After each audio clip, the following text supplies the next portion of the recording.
of today's question is arithmetic of secret agent. So we have another question based on secret agents, and this time the name of the agent is Y. So seems like Agent X failed to keep the connection line secure, so the government has employed another secret agent Y to do the same task. So let's see he succeeds to keep the line secure or not. Another secret agent Y communicates the secret words to his head office as to words W1 and W2. The number of characters in the code word is one more than the maximum length of W1 and W2. So first of all, we have been given two words W1 and W2, and we have been told that the code word contains one more than the maximum of length of W1 and W2 length, which means that the length of code word is will be one more than the maximum of length of W1 and W2, which means that if W1 has maximum length and W1 has length greater than W2, then the code word will contain length one more than the length of W1. Moreover, the agent Y has given instruction to his head office to do arithmetic on the letters of the alphabet using the following rules. So the first rule is addition happens similar to numeric addition and starts from the rightmost characters of the words. Addition happens similar to numeric addition, just like 34 plus 35, and starts from the rightmost characters of the word. So it's just similar to the way we do arithmetic calculation in normal life. We start from the rightmost and we move to the left. Similarly, the second point is the ASCII values of the characters is used for addition. So here is the change in points, that first of all we have been given two words, and from these words we have to find ASCII value of all the letters inside the word W1 and W2. Later, we need to add the ASCII values of W1 and W2 from the rightmost character to the leftmost. Means like we will be moving from right to left. The rightmost digit of the result is taken as sum. Just like ABCD is the word W1 and EFGH is the word W2. So we will find the ASCII value of ABCD and EFGH. So basically हमें ये बोला गया है कि हमें दो words दिए हुए हैं ABCD और EFGH. हमें पहले शुरुआत करना है डी और एच की वैल्यूज़ को हमने हमें सबसे पहले A B C D E F G H के ASCII वैल्यूज़ निकालने हैं. आफ्टर देन हम क्या करेंगे, डी और एच की ASCII वैल्यूज़ को ऐड करेंगे. डी और एच की जो ASCII वैल्यूज़ है, मान लो 114, 114 और 117 है. हम 114 और 117 को ऐड करेंगे तो उसका जो यूनिट डिजिट है, द राइट मोस्ट डिजिट ही बोला जाएगा. जो पहला 114 117 को ऐड करने पे 231 231 हमें मिल रहा है. तो इसका जो यूनिट डिजिट है 1, हम इसे हम इसे एज अ सम रखेंगे एक जगह पे, एक स्ट्रिंग में स्टोर कर लेंगे, और बाकी जो and the remaining digits are considered as carry. And जो रिमेनिंग हमारे पास डिजिट्स हैं 23, उसे हम कैरी कर देंगे के नाम के फॉर्म में कंसिडर करेंगे और आगे मूव कर देंगे. तो आगे हम जब मूव करेंगे तो हमें फिर क्या करना है, सी और जी इन दोनों को की ASCII वैल्यूज़ को ऐड करेंगे. इन दोनों की ASCII वैल्यूज़ को ऐड करके हमें डी और एच का जो कैरी मिला था उसे ऊपर ऐड कर देंगे. तो ऐसे ही करते करते we will do the same process, and उसके साथ हमें एंड में हमें सम मिल जाएगा पूरा. The carry is added along with the next character to the left of the current character. In the same way, like we get 4 and 7 here, we add the carry to the next character in the left side.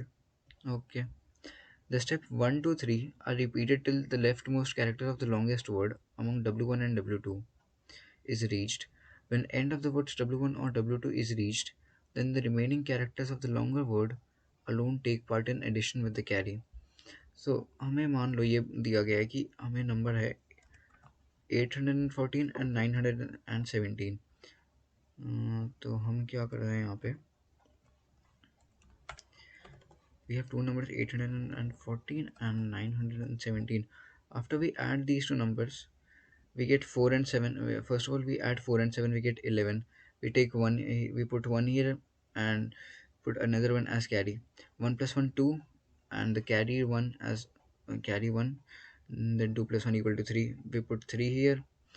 Then after that, 8 plus 9, 8 plus 9 equal to 17. It has been told to us that the leftmost digit Whenever we are going to do the sum for the leftmost digit, we don't take the unit digit, the leftmost value of the sum. Like 8 plus 9 equals to 17, so we write here 17 as perfect. We don't take only 7 and put it there.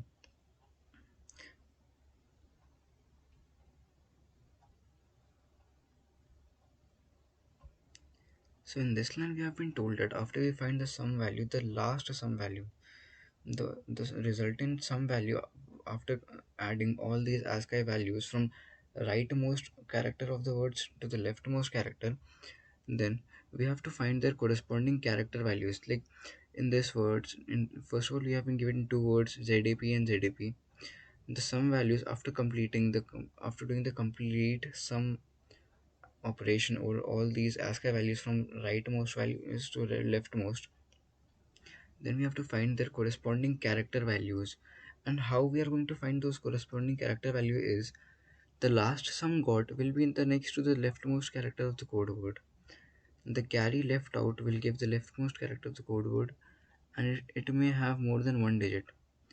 If the value exceeds 25, then the equivalent character in the alphabet is obtained in a cyclic manner, that is 26A, 27B, and so on. So after adding all these ASCII values, we have got the sum as 26,564. We can see that it contains 5 digits, and the length of these two words, the maximum length of these two words is 3. When we recall, we read here that the number of characters of the in the code word is one more than the maximum length of W1 and W2. So the length of the code word is going to be one more than the maximum length of these two words, S1 and S2. So the maximum length of these two words is 3. So the length of the code word is going to be 4, and here we have 5 digits. So how we are going to find the code word of 4 letters using these 5 digits is, we are going to take first of these two digits as a separate unit, and we will find the ASCII values corresponding to this separate unit as 26. So if this value is greater than 25, then what we are going to do is we will find the character value corresponding to this value as 26. The character value corresponding to this value 26 will be A, as in the value as this is greater than 25. So here we have been told that if the value exceeds 25, then the equivalent character in the alphabet is obtained by performing a cycle that says 26 corresponds to A, 26 is 27 to B, and so on. So here 26 is greater than 25, so 26 corresponds to A. If it would have been 27, then it would have been having the character value as B. After when we have find the character value of this first two digits 26, then for these next three digits we will find the character value for the individual digit. The value for 5, as it is less than 25, it will be A, B, C, D, E. The value of 5 will be E. 6 stands for F, and 4 stands for D. So this is the complete process using which we are going to find the code word. So this was very much complex, and I'm pretty sure that this agent Y is going to succeed to secure the code word. So first of all, how we are going to take input is S1 equal to input. So here we are going to take the first one as input, first word as input. S2 is equal to input, and here we are going to take the second word as input. This the first thing that we have been told in this instruction rule is we have to find the ASCII values of all the characters inside these words. So what I'm going to do is I'm going to find the ASCII values. So for that I'm going to use list comprehension. What I'm going to do is for in input, for I in input, and order I. So what this complete line is going to do, first of all it will take the input as word, and after that it is going to run a for loop inside inside this word, and take every particular character and find its order, its ASCII value, and store it in a list named as S1. So you must have find it very cool. So it is very cool. So first of all, what we are going to do is we are going to take the word as input, and then we are going to run a for loop to find all the ASCII values of all the characters and store it inside the list S1. So we are going to follow the same process for the word S2 also. ORDI order gives us the ASCII value for I in input. So let's first print out what we are getting from these list S1 and S2.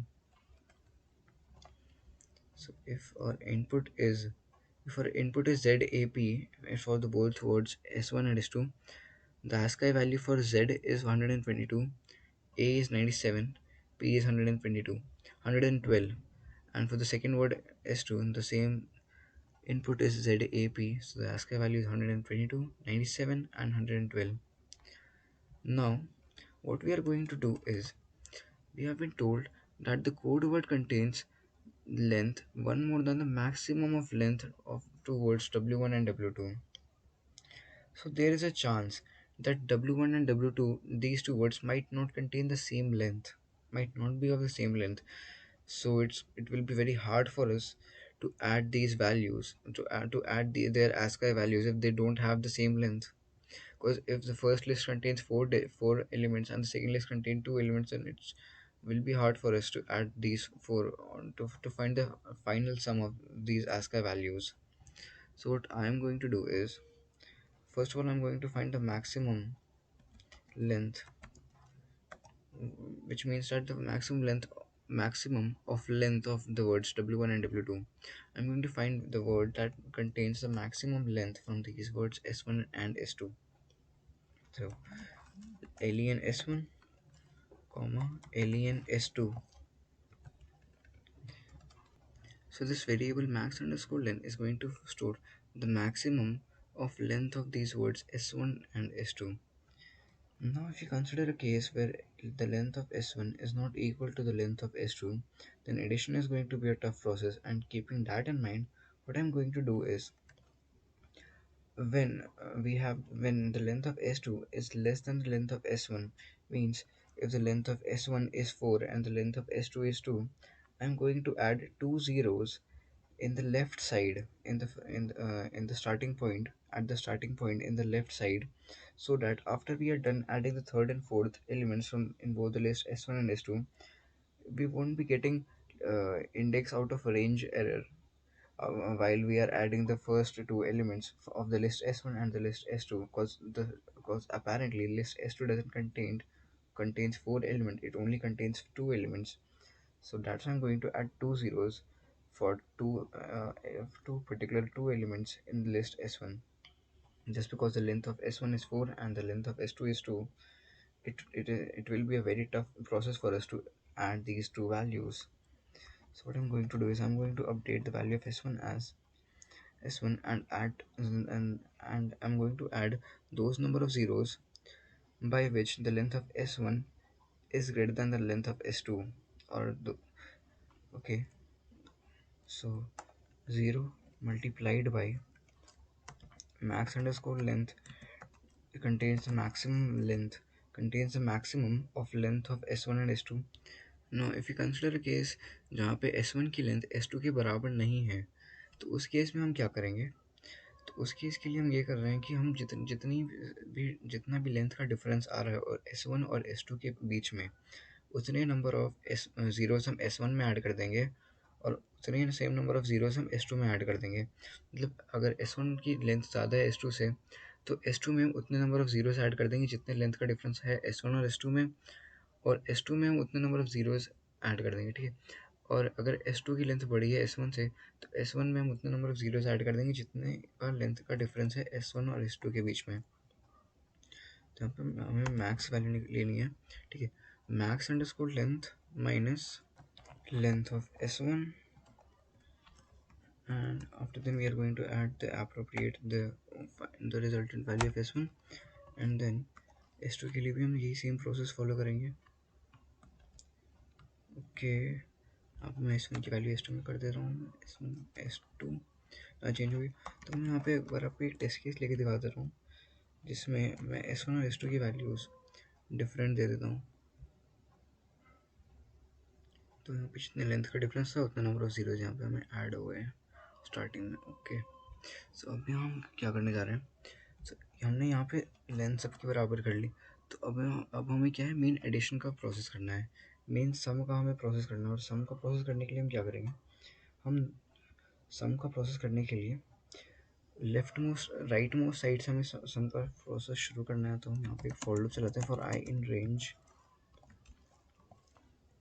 Max underscore length, जो कि maximum length है, comma zero first most digit, like max underscore length को respond करेगा right most value, zero को respond करेगा left most value. और हम क्या चाहते हैं, हमें राइट मोस्ट से जाना है, ज़ीरो से जाना है, शुरू करना है, सॉरी राइट मोस्ट साइड से हमें शुरू करना है। तो हम -1 ले लेते हैं ताकि ये एंड पॉइंट से शुरू करेगा फॉर लूप को, ठीक है।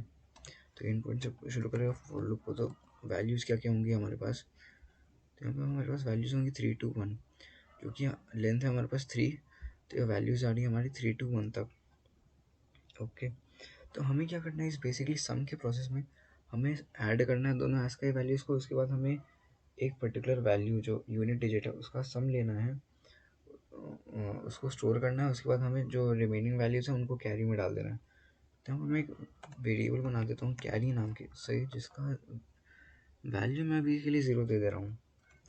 ओके, तो अब मुझे क्या करना है, मुझे सम करना है। तो सम किसका करना है, सम मुझे S1 का सम करना है i-1। जैसे यहाँ पे 3 to 1 तक, ये 3 तक गया है, लेकिन अगर देखा जाए तो लिस्ट के अंदर ZDP अगर स्टोर हुआ है तो इसकी इंडेक्स वैल्यू होगी 0, 1 और 2। तो 3 तक तो ये कभी जा ही नहीं सकता, 3 तो कोई इंडेक्स वैल्यू हो नहीं सकती। तो हम क्या करेंगे, हम यहाँ पे S1 के अंदर i-1 इसलिए ले रहे हैं ताकि ये जो हमारी 1 वैल्यू है ये कोरिस्पॉन्ड करे P को। और जब ये 3 पे आए फॉर लूप, तब ये कोरिस्पॉन्ड करे Z को, क्योंकि 3 - 1 2। क्योंकि अगर हम उल्टा फॉर लूप चलाएंगे तो यहाँ पे इंडेक्स वैल्यू होगी P की 0, तो 1 - 1 0, 2 - 1 1, और Z की इंडेक्स वैल्यू जाएगी 2। ओके, सो अब यहाँ पे हम क्या कर रहे हैं, क्या करने जा रहे हैं, S2 हमने S1 की वैल्यू ली, S की वैल्यू एंड की S1 i-1 plus S2 i-1 plus carry. But जब हम एडिशन का प्रोसेस स्टार्ट करेंगे तब कैरी की वैल्यू 0 होगी, इसलिए मैंने स्टार्टिंग में कैरी की वैल्यू 0 दे दी कि जब हम एडिशन का प्रोसेस स्टार्ट करेंगे तो कैरी कोई वैल्यू होगी ही नहीं। जैसे जैसे हम एडिशन करते जाएंगे वैसे वैसे कैरी की वैल्यू चेंज होती जाएगी। तो यहाँ पे मैंने कैरी डाल दिया। उसके बाद अब मुझे चाहिए कि मेरे पास जो वैल्यू आई है के की, मुझे उसका जो यूनिट डिजिट है के का जो यूनिट डिजिट, जैसे मेरे पास 231 वैल्यू आई के की, तो मुझे 1 चाहिए।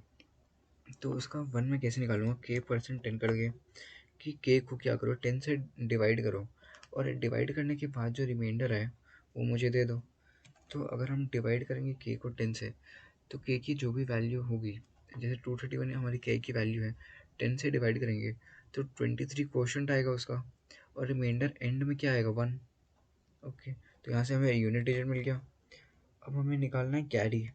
कैरी जो हम वैल्यू भेजेंगे वो क्या होगी, यूनिट डिजिट को छोड़ के जितनी वैल्यू बची वो कैरी की वैल्यू जाएगी। तो कैरी की वैल्यू जाएगी, निकालने के लिए हम क्या करेंगे, के को जब हम 10 से डिवाइड करेंगे तो उसका जो क्वोशंट आ रहा है, जैसे मैंने के को 10 से डिवाइड किया तो मैंने उसका रिमाइंडर लिया, रिमाइंडर 1 आ रहा है उसका। अगर 231 नंबर है हमारे पास, के को 10 और 231 को 10 से डिवाइड करेंगे तो रिमाइंडर 1 आ रहा है हमारे पास। तो यहाँ पे हमने सम्स में 1 को स्टोर कर लिया। तो जब रिमाइंडर 1 आ रहा होगा तो उसका एक पर्टिकुलर क्वोशंट भी आया होगा 231 से 10 को डिवाइड करने पे। तो यहाँ पे हम उस पर्टिकुलर क्वोशंट को यहाँ स्टोर कर लेंगे के मॉड्यूलस 10 में, ठीक है। तो यहाँ पे हमने क्वोशंट को स्टोर कर लिया, यहाँ पे हमने सम्स की वैल्यू ले ली। अब हम क्या करने जा रहे हैं, जो भी हमें यहाँ पे सम्स की वैल्यू मिली है उसे हम एक स्ट्रिंग में स्टोर करेंगे। जो भी हमें सम्स की वैल्यू मिली है उसे हम एक स्ट्रिंग में स्टोर करेंगे। किस तरीके से, s प्लस इक्वल टू, यहाँ पे हमें इंटीजर वैल्यू मिली है सम्स की, तो यहाँ पे s plus equal to str sums और कोलन कोलन कोलन कोलन -1। ये कोलन कोलन -1 करने का मेरा मतलब ये था ताकि हमें जो भी वैल्यू मिले उसे हम रिवर्स ऑर्डर में स्टोर कर सकें, क्योंकि ये जो हम फॉर लूप चला रहे हैं वो उल्टा फॉर लूप चला रहे हैं। तो सबसे पहले हमें जो वैल्यू मिलेगी ऐड करने पे वो 4 मिलेगी। तो उसके बाद उसका जो क्वोशंट आएगा, जैसे अगर 24 उसका क्वोशंट आया है तो 4 यहाँ पे रह जाएगा, और 24 चला जाएगा कैरी में, लेकिन उसके बाद जो हमें वैल्यू मिलेगी ऐड करने के बाद वो 4 के बाद ऐड होगी। जैसे हमें वैल्यू यहाँ पे मिली 4 के बाद ऐड करने पे, सम करने पे क्वोशंट और कैरी का 6 हमें मिल रहा है। तो जो 6 होगा वो 4 के बाद ऐड होगा। तो ये मैं नहीं चाहता कि 4 के बाद 6 ऐड हो, 4 के पहले 6 ऐड हो, इसलिए मैं उसे रिवर्स कर दे रहा हूँ। 4 6 जो आ रहा है वो वापस से 64 बन जाएगा, तो इसलिए मैं उसको सिंपली रिवर्स कर दे रहा हूँ। ठीक है, तो ये रिवर्स करते करते मैं जो ऐड करते जाऊँगा वैल्यूज़ को सम्स की, तो ये जब एंड पॉइंट पे पहुँचेगी, पी को ऐड कर दिया इसने, ए को ऐड कर दिया, जब ये एंड पॉइंट पे पहुँचेगी जेड पे, तो जेड पे क्या होता है, जैसे हम दो वैल्यूज़ को ऐड करते हैं, जब जब 17 और 91 को, तो 17 और 91, 7 + 1 8 हो गया। लेकिन जब हम 1 और 9 को ऐड करते हैं तब हम 10 आता है 1 और 9 को ऐड करने पे, तो हम 0 को लेके 1 को कैरी नहीं भेजते, हम कंप्लीटली 10 को वहाँ पे लिख देते हैं। तो मुझे क्या चाहिए, जब भी हम लास्ट इंडेक्स पे हों, क्या करें, जो भी वैल्यू आए सम की, ये के की जो भी वैल्यू आ रही है यहाँ पे, डायरेक्टली इसे यहाँ पे स्ट्रिंग में ऐड कर दे, जो एस नाम की स्ट्रिंग है इसे डायरेक्टली एस में ऐड कर दे। तो इसके लिए मैं क्या कर रहा हूँ कि if I equal to one, if I equal to one, then K की जो वैल्यू आई है उसे डायरेक्टली सम्स में ऐड कर दो, सम्स इक्वल टू के की जो वैल्यू आई है उसे डायरेक्टली सम्स में डाल दो। और बाकी जो केसेस होंगे, हमारे पास, जैसे कि पहली पहली जो वैल्यू है हमारे पास जेड, इसे छोड़ के बाकी जितने भी केस होंगे ए पी, या फिर अगर कोई बड़ी स्ट्रिंग है, हमारे पास दो बड़े बड़े वर्ड्स हैं A B C D E F G H, और जे के पी क्यू आर एस। तो जे के पी क्यू आर एस में के पी क्यू आर एस के लिए, और ऊपर की जो स्ट्रिंग है उसके पहले दोनों कैरेक्टर्स, पहले कैरेक्टर को, और दूसरी जो स्ट्रिंग है उसके पहले कैरेक्टर को छोड़ के बाकी जितने भी कैरेक्टर्स हैं उसमें उन सब के लिए ये चलेगा, ये कंडीशन ट्रू होगी। और जो लास्ट वैल्यू होगी उनकी, जो कि मतलब अगर हम फॉर लूप उल्टा चला रहे हैं तो लास्ट वैल्यू कैसे जाएगी, राइट से लेके लेफ्ट तक जाएगी। तो जो लास्ट वैल्यू होगी वो पहली वैल्यू होगी इनकी लिस्ट के अंदर की। तो लिस्ट के अंदर की जो पहली वैल्यू है आई इक्वल टू वन के लिए, उसमें कुछ कैरी वैरी मत निकालो, नहीं नहीं इनका यूनिट डिजिट निकालो, डायरेक्टली सम्स की वैल्यू के डाल दो और इसे ऐड कर दो इस स्ट्रिंग में जिसका जिसका नाम है एस। ठीक है, और रिवर्स करके ऐड करना है इसे। तो मैंने यहाँ पे क्या किया, सबसे पहले मैंने के की वैल्यू निकाली, जिसमें S1 की i-1th वैल्यू, जैसे अगर S1 की वैल्यू मतलब i की वैल्यू 3 है, तो 3 - 1 2 का इंडेक्स, S1 के अंदर जो सेकंड इंडेक्स पे वैल्यू है, S2 के अंदर जो सेकंड इंडेक्स पे वैल्यू, उन दोनों को ऐड कर दो। और शुरुआत में तो कैरी की वैल्यू 0 होगी, क्योंकि शुरुआत में अगर हम जब एडिशन स्टार्ट कर रहे हैं उस टाइम कोई कैरी नहीं है, तो यहाँ पे स्टार्टिंग में कैरी की वैल्यू 0 है। लेकिन जैसे जैसे हम ये फॉर लूप चलाते जाएंगे, जैसे जैसे आई की वैल्यू बढ़ते जाएगी या घटते जाएगी, अगर हम यहाँ पे रिवर्स ले रहे हैं तो आई की वैल्यू घटते जाएगी मोस्ट प्रोबेबली, तो 3 से 2 होगी। जैसे जैसे आई की वैल्यू चेंज होगी यहाँ पे, वैसे वैसे कैरी की वैल्यू यहाँ चेंज होगी, क्योंकि जब भी हम ये के की वैल्यू निकाल रहे हैं, दोनों एस्काई वैल्यूज़ को ऐड कर रहे हैं, हम उस एस्काई वैल्यू का यूनिट डिजिट ले रहे हैं, उसे सम्स में स्टोर कर रहे हैं, फिर उसके जो रिमेनिंग डिजिट्स हैं यूनिट डिजिट को छोड़ करके उसे हम कैरी नाम की वेरिएबल में स्टोर कर दे रहे हैं। ठीक है, और ये कैरी नाम का जो वेरिएबल था, पहले यहाँ पे इसकी वैल्यू 0 थी, अब इसकी वैल्यू हो जाएगी हर फॉर लूप के बाद के मॉड्यूलस 10, क्वोशंट की वैल्यू चली जाएगी इसकी। ठीक है, तो इसकी कैरी की वैल्यू चेंज हो रही है, सम्स की वैल्यू भी चेंज हो रही है, और जो भी सम्स की वैल्यू आ रही है एंड में, उसे रिवर्स करके हम स्टोर कर दे रहे हैं इस स्ट्रिंग के अंदर। ठीक है, ये बहुत कंफ्यूजिंग था, ये बहुत ऐसे कॉम्प्लेक्स क्वेश्चन दिया हुआ है, टफ क्वेश्चन दिया हुआ है, थोड़ा ये समझने में थोड़ा दिक्कत होगा। ठीक है, कोई नहीं, तब भी हम सॉल्व कर ले जाएंगे इस क्वेश्चन को भी।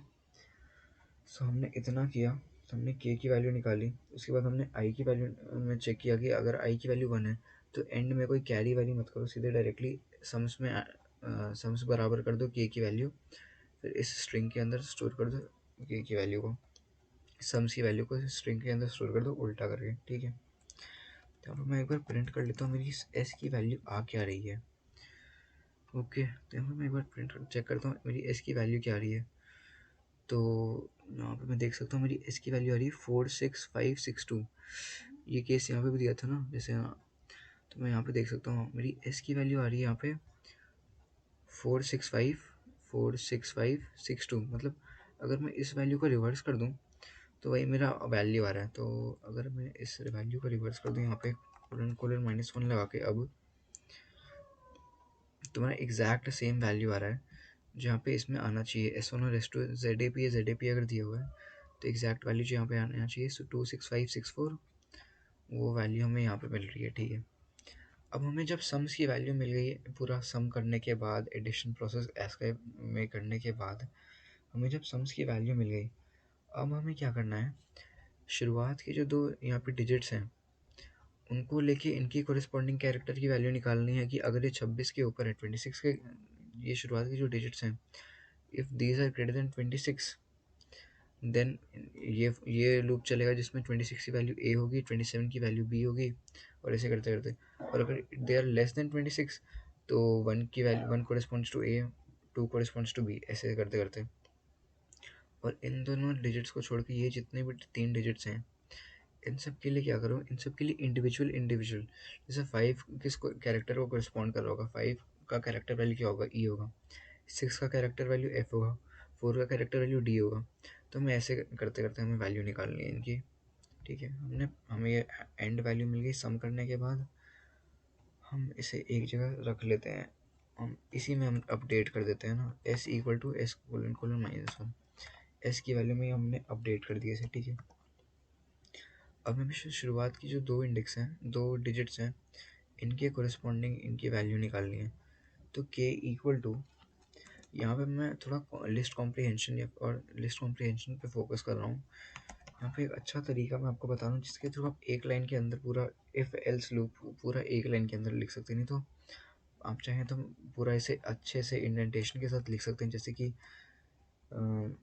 If integer value of s 0 से लेके 2 तक, शुरुआत के 2 डिजिट चाहिए हमें, तो हमें स्ट्रिप करना पड़ेगा इस स्ट्रिंग को, और शुरुआत के 2 डिजिट के लिए हमें स्ट्रिप किस तरीके से करेंगे, 0 से 2 तक। तो s colon 2, if integer s colon 2, अगर इसकी वैल्यू ग्रेटर देन 26 है, मतलब कि ग्रेटर देन, अगर 25 है इसकी वैल्यू, ग्रेटर देन 25 है, देन क्या करो, देन प्रिंट कर दो हमें इसकी कोरिस्पॉन्डिंग कैरेक्टर किस तरीके से, CHR जो कैरेक्टर वैल्यू को प्रिंट करेगा, और इंटीजर जो ये वैल्यू है इसकी s कोलन 2। तो हमें जो इंटीजर वैल्यू यहाँ पे मिली है 26 हो है हमारे, मान लो हमारे पास ये 26 जो वैल्यू मिली है, इसे हमें कन्वर्ट करना है। इसकी कोरिस्पॉन्डिंग कैरेक्टर हम कैसे निकालेंगे, हमें ये पता है, हमें यहाँ पे एक लूप दिया हुआ है, जिस साइक्लिक प्रोसेस दिया हुआ है, जिसके थ्रू यहाँ पे 26 कोरिस्पॉन्ड कर रहा है ए को। तो यहाँ पे हम 26 की वैल्यू को, ए की वैल्यू कैसे बनाएंगे, सबसे बड़ा फ्लैग पॉइंट हमारे, फ्लैग चेक हमारे लिए यही है कि 26 को हम ए कैसे बनाएंगे, क्योंकि ए का होता है ऑर्डर, एस का वैल्यू 97 होता है। तो हम यहाँ पे क्या करने जा रहे हैं अब, कि हमें यहाँ पे हमें मिली है एस कोलन 2 की वैल्यू 26। तो हम क्या करते हैं, ये जो 26, ये जो हमें 96 है यहाँ पे, सॉरी, ये जो 25 हमें वैल्यू मिली है यहाँ पे, ये 26 कोरिस्पॉन्ड कर रही है, तो हमें एक उसके ऊपर एक लूप दिया था जिसमें ए कोरिस्पॉन्ड्स टू ए कोरिस्पॉन्ड्स टू 1 है। तो अगर अगर 1 दिया हुआ है एस के वैल्यू, तो उसका जो कैरेक्टर होगा वो ए होगा। तो यहाँ पे मैं -25 पर ले रहा हूँ, जिससे 26 - 25 1 हो गया, तो 1 कोरिस्पॉन्ड्स टू ए प्लस, अब मेरे पास 1 आ गया है। अब मेरे पास 1 हो चाहे 2 हो चाहे 3 हो, अगर इसमें मैं 96 ऐड करूँगा, तो 96 में ऐड करने के बाद इसकी जो वैल्यू होगी वो क्या दे देगी मुझे, एस का वैल्यू से उसकी कैरेक्टर वैल्यू दे देगी। जैसे यहाँ पे एस का वैल्यू इसकी कितनी है, इंटीजर एस कोलन 2 जो यहाँ पर 26 है, वो 26 हमें दिया हुआ है, उसमें हम 25 को सब्ट्रैक्ट कर दें तो हमारे पास 1 आएगा। 1 में अगर हमें 96 ऐड कर दें, हम ये पूरा प्रोसेस कर किस लिए रहे हैं, क्योंकि अगर हमें 25 के ऊपर की वैल्यू दी हुई है, तो हमें यहाँ पे ये बताया हुआ है कि 26 कोरिस्पॉन्ड्स टू ए, और अगर 25 के नीचे की वैल्यू दी हुई है तो 1 कोरिस्पॉन्ड्स टू ए। तो यहाँ पे मैं सिंपली यहाँ पे ये कर रहा हूँ कि यहाँ पे जैसे हमें 25 के ऊपर की वैल्यू दी हुई है, तो उसमें से 25 माइनस कर दो, तो 25 माइनस कर देंगे तो हमें डिफरेंस मिल जाएगा। हाँ, अब हमें जो डिफरेंस मिला है उसमें अगर हम 96 ऐड करें, तो देखो 96 मैंने क्यों ऐड यहाँ किया यहाँ पे, क्योंकि 97 होता है एक ही एस का वैल्यू, 98 होता है बी का एस का वैल्यू। तो 96 यहाँ पे मैंने इसलिए ऐड किया है कि यहाँ पे हमें जो भी वैल्यू मिलेगी 25 को सब्ट्रैक्ट करने के बाद इस पूरे नंबर में से, जो कि बढ़ा है 26 से, उसमें मैं 25 सब्ट्रैक्ट करूँगा, तो यहाँ पे मुझे एक सिंगल डिजिट वैल्यू मिलेगी, या फिर जो भी डबल डिजिट वैल्यू मिलेगी उसमें अगर मैं 96 ऐड कर दूँ तो मुझे डायरेक्ट कैरेक्टर वैल्यू मिल जाएगी। जैसे अगर यहाँ पे 26 माइनस 25 1 है, इसमें मैं 96 ऐड कर दूँ तो ये 97 हो जाएगा। 97 किसकी वैल्यू होती है, इसका की ए की होती है, तो यहाँ पर मुझे ए मिल जाएगा डायरेक्टली। तो चेक करते हैं यहाँ पे मुझे कौन सा कैरेक्टर मिलता है। अब मुझे कौन सा कैरेक्टर मिलता है, तो हाँ देख सकते हैं हम यहाँ पे मुझे ए मिल गया एज, यहाँ पे एस की वैल्यू थी, यहाँ पे मैं एस की वैल्यू प्रिंट करा लेता हूँ एज रेफरेंस रखने के लिए। तो एस की वैल्यू हमें यहाँ पे मिली थी 26, 26 माइनस 25 मैंने किया तो यहाँ पे 1 बचा, 1 में मैंने 96 ऐड किया तो मेरे पास 96 आ गया, 97 आ गया।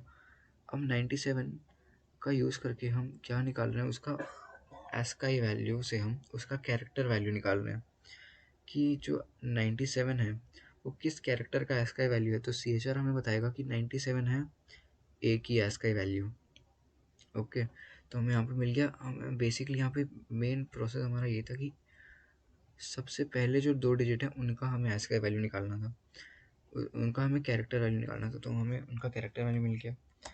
बट अगर ये लेस देन 25 है, ये 25 से बड़ा नहीं है, इंटीजर एस कोलन 2 यहाँ पे जो वैल्यू दी है, मान लो ये वैल्यू 14 होती, तब क्या करें, तब आप डायरेक्टली काम करो, C H R S integer S colon 2, जो हमें यहाँ पे मिली है वैल्यू एस कोलन 2, यहाँ पे मान लो 14 मिली है 26 की जगह पे, उसे इंटीजर में कन्वर्ट करो, उसमें 96 ऐड कर दो। 96 ऐड कर देंगे तो हमें पूरा टेबल मिल जाएगा, मतलब 96 है, 96 प्लस 1 ए, 96 प्लस 2 बी, 96 प्लस 2 98 हो जाएगा, 98 को रिस्पॉन्स टू बी। ठीक है, तो ऐसे करते करते हमें यहाँ पे वैल्यू मिल जाएगी। अगर यहाँ पे 25 के नीचे की वैल्यू हुई तो ठीक है, एक ये हमने ले लिया। अब हमें चाहिए, अब तो सिंपल सा टास्क है अपना कि यहाँ पे जितनी भी डिजिट्स दी हुई हैं 5 6 4, इन सब के कॉरस्पॉन्डिंग जो एस का वैल्यू है उनको प्रिंट करना है अब हमें। तो फॉर आई इन एस, और कहाँ से एस के अंदर, कहाँ से 2 से एंड तक। मैंने यहाँ पे कोलन 2 क्यों किया था, क्योंकि कोलन 2 बताता है कि पहली वैल्यू से लेके तीसरी वैल्यू के एक पहले, मतलब यहाँ पे 0 1 2, तीसरी वैल्यू यहाँ का जो इंडेक्स है वो 2 आएगा, 5 का इंडेक्स 2 है। और जो हमारा ये चलता है कॉम्प्रीहेंशन, लिस्ट कॉम्प्रीहेंशन, वो एक पहले तक चलता है। तो यहाँ पे मैंने जो लिस्ट कॉम्प्रीहेंशन किया है एस कोलन 2, तो ये क्या करेगा, 2 है, 5 का इंडेक्स तो 5 के पहले एक पहले तक, मतलब 26 तक चलेगा। तो यहाँ पे मैं क्या कर रहा हूँ, अब मुझे ये 26 का जो 6 है उसके बाद से चलानी है। तो बाद से चलाने के लिए सबसे इजी टास्क होता है, जो जिस इंडेक्स से हमें हमें लूप स्टार्ट करना है, जिस इंडेक्स की से हमें वैल्यू चाहिए उसकी इंडेक्स वैल्यू दे दो, और एंड में कोलन के बाद कुछ मत डालो, जिससे ये एंड तक चलेगा आराम से। ठीक है, तो अभी क्या कर दो, यहाँ पर डायरेक्ट 96 प्लस यहाँ पे इनकी जितनी भी वैल्यू दी हुई है, 5 है 6 है 4 है, ये जो हमारे पास लिस्ट आ जाएगी S2 से एंड तक, जो कि बताएगी 5 6 4 है, S2 से S2 कोलन के अंदर 5 5 6 4 वैल्यू स्टोर है। ये जो लिस्ट कॉम्प्रीहेंशन है S2 colon, this reflects 5 6 and 4 elements inside this list. तो अब क्या करो,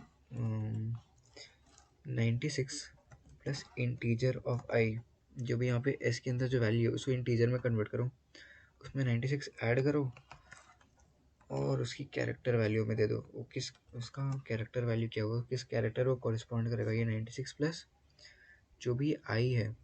तो इसे मिला के जो हमें वैल्यू मिलेगी इंटीजर वैल्यू, वो ये जो एस का वैल्यू हमें मिल रही है, इंटीजर वैल्यू जो मिल रही है हमें, वो किस कैरेक्टर को कॉरिस्पॉन्ड करेगा, वो कैरेक्टर प्रिंट कर दो। तो हम यहाँ देख सकते हैं कि हमें जो कैरेक्टर वैल्यू मिल रही है, एक मिनट, यहाँ 96 नहीं 97 होगा, क्योंकि तो एक डाउट आपके मन में अभी आया होगा कि यहाँ पे तो मैंने 96 किया, यहाँ पे मैं 97 क्यों कर रहा हूँ? क्योंकि यहाँ पे अगर हम देखें तो the letter corresponding to the character position in English alphabet of sum will be the character in the code word 0 corresponding to A, 1 corresponding to B। मतलब यहाँ पे जो वैल्यू हमें 5 की दी हुई है, ये वैल्यू अगर देखा जाए तो ई, अगर 1 से इंडेक्सिंग स्टार्ट की जाए तो ई की होगी। लेकिन जैसे यहाँ पे हमें क्वेश्चन में दे दिया है कि अगर वैल्यू 25 से छोटी है तो उसके लिए 0 होगा ए की वैल्यू, 0 होगा ए की एस की वैल्यू, 1 होगा बी की एस की वैल्यू। तो ये वैल्यू है 5, ये है 25 से छोटी। तो यहाँ पे इसकी एस का वैल्यू 5 के लिए, 5 का जो एस का वैल्यू है उसके लिए जो कैरेक्टर होगा, कोरिस्पॉन्डिंग कैरेक्टर होगा, वो होगा ए कोरिस्पॉन्डिंग टू 0, 1 का बी, 2 का सी, 3 का डी, 4 का ई और 5 का एफ होगा। ठीक है, तो यहाँ पे हमें 5 का एफ चाहिए, तो यहाँ पे इसलिए मैं 97 से कर रहा हूँ। या फिर यहाँ पे जो हमें जो मिली है वैल्यू 90, ये जो हमें इंटीजर वैल्यू है हमारे पास 5, उसमें अगर मैं डायरेक्टली 1 भी ऐड कर दूँ तब भी मुझे सही रहेगा। लेकिन जब तब भी अगर देखा जाए तो 96 प्लस के बाद अगर यहाँ पे मैं +1 करूँ तब भी घुमा फिरा के 97 ही हो रहा है। तो इसलिए यहाँ पे मैंने 97 डाल दिया। डोंट गेट कन्फ्यूज कि यहाँ पे मैंने 96 लिया था, यहाँ पे मैं 97 ले रहा हूँ, क्योंकि अगर वैल्यू 26 से बड़ी है तो यहाँ तो डायरेक्टली 26 को रिस्पॉन्स टू ए, बट अगर 26 से छोटी है, 25 से छोटी है वैल्यू, एस्काई की जो वैल्यू 25 से छोटी है, तो उसमें 0 को रिस्पॉन्ड कर रहा है एस ओ। तो अगर देखा जाए तो डी की वैल्यू क्या होनी चाहिए, डी की एस का वैल्यू होनी चाहिए 4। अगर ए की 1 है, बी की 2, सी की 3, डी की 4। बट अगर यहाँ देखा जाए तो 0 corresponds to A, 1 corresponds to B, 2 corresponds to C, then 3 will be corresponding to D, not 4। इसलिए हमने यहाँ पे 97 ऐड किया। तो अब हम यहाँ पे फॉर लूप चलाए, यहाँ पे हम प्रिंट कर रहे हैं तो हमें डायरेक्टली वैल्यू मिल रही है AFGE, जो यहाँ पे हमारा एक्सपेक्टेड आउटपुट आना चाहिए था। तो यहाँ पे मैं क्या करता हूँ, यहाँ पे मैंने जो प्रिंट एस किया है इसको मैं हटा देता हूँ यहाँ पे, और यहाँ पे मैं एक एम्प्टी स्ट्रिंग क्रिएट कर लेता हूँ जिसके अंदर मैं ये सारी वैल्यू स्टोर कर लेता हूँ। जितने भी कैरेक्टर्स हमें मिल रहे हैं यहाँ पे मैं उसे उन्हें इस स्ट्रिंग में ऐड करते जाता हूँ। k plus equal to, k plus equal to और k प्लस इक्वल टू, अब मैंने सबको ऐड कर दिया और यहाँ पे अब मैं करता हूँ प्रिंट। तो ZAP एक मिनट, यहाँ पे मैंने प्रिंट किया, प्रिंट का स्टेटमेंट डाल दिया। तो यहाँ पे जब मैं प्रिंट कर रहा हूँ तो मुझे आ गया success your code has passed all test cases. So this was all for today, thank you, have a nice day.